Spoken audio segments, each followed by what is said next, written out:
Party, as mighty as it is, faces this challenge. Right. Now it's time to address this problem. And China has made huge achievements and progress in the past 5 years, and China is still rapidly changing. Every day, out in the streets, I see a lot of change. Also, there's a lot of change going on around China, overseas in the global affairs. So China needs to adapt to these changes, to this rapidly changing environment inside China, the economics, the social issues. And so China needs to take a good sweeping look at all this range of problems. And China is not complacent about the problems that face now. And that's what I liked about the government report. It highlights the achievements, but also it tackles or acknowledges the range of problems that China face right now. And that's what they need to address when they say adapt the constitution. It's adapting to these changes. Or that has been proposed to be put on the leadership of the CPC over everything in the country. The constitution or constitution-making moment is rooted in the history of Chinese Revolution. That's where the constitution draws its legitimacy, historically speaking, politically speaking, in terms of a mandate of heaven.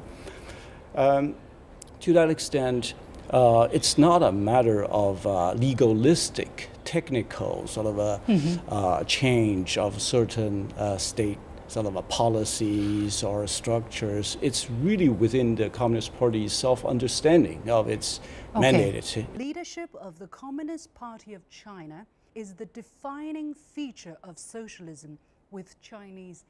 Really, here's a question about how to understand the role of the Chinese Communist Party. I always say it's different from Republican Party or Democratic Party. These Western political parties are what I call partial interest parties. They represent part of the society.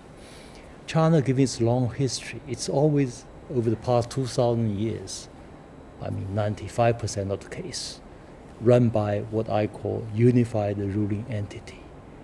So the CPC is the continuation of this tradition. Because China is a different country, I call this civilizational states. It's an amalgam of hundreds of states into one of its long history.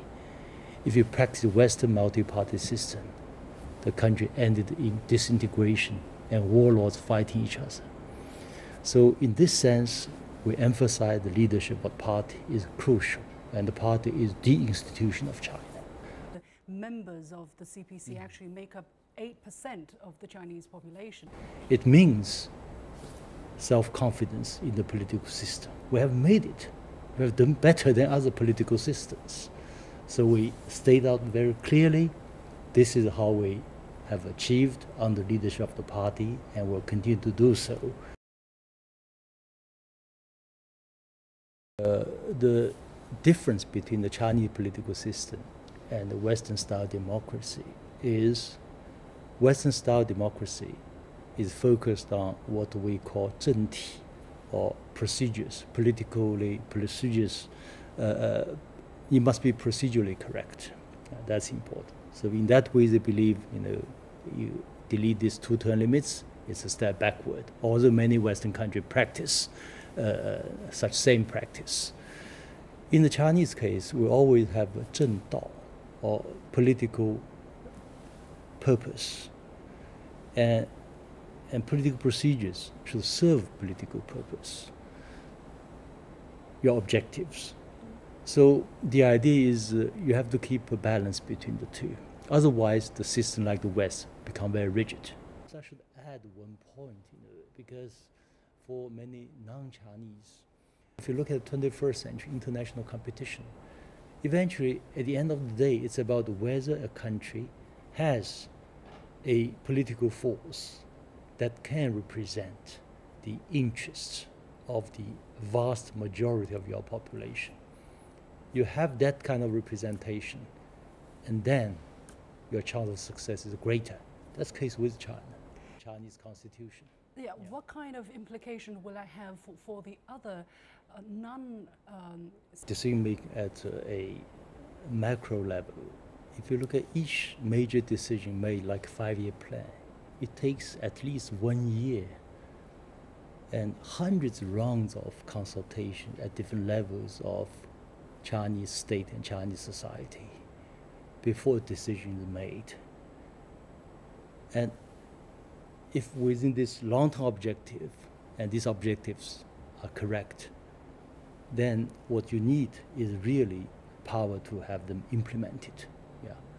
So in this critical stage of China's change, and amidst the changes around the world, I think the relative more concentration of power in the case of China is necessary. We are going to have so many reforms to be carried out, and the plan is there. We have to do it. Well, in contrast, what is the Chinese top decision-making process? We know there is this members to the Standing Committee of